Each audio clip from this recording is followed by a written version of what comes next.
That's looking pretty good, Mohammed. A couple things. One, I would round over the incisal edge because that's going to give you that thickness in the incisal translucency area to get the perfect cosmetics. Yeah. Maybe go ahead and try on the canine, and then I'll come back and have a look once you're finished doing that. Yeah.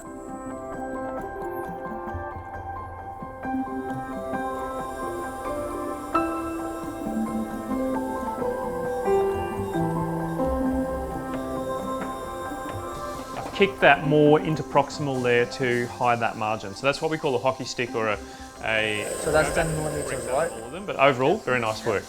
You've done well. I just don't know how many millimeters do I need to take from the incisal edge. Here, I'll just do a little demo for you. So right on the edge of the tooth here, you need to just taper that in, like so.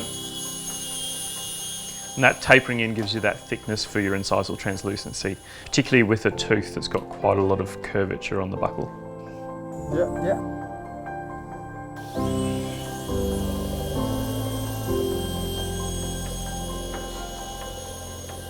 I'll just come in and watch. Yeah, no, that's good. Much better. Doctor, regarding my finish line, should it be supragingival or equigingival or subgingival? Little demo for you. If you had different shaped teeth and they're different colours and different opacities, then you would want to reduce about 1 to 1.5 millimetres along the edge of all the teeth.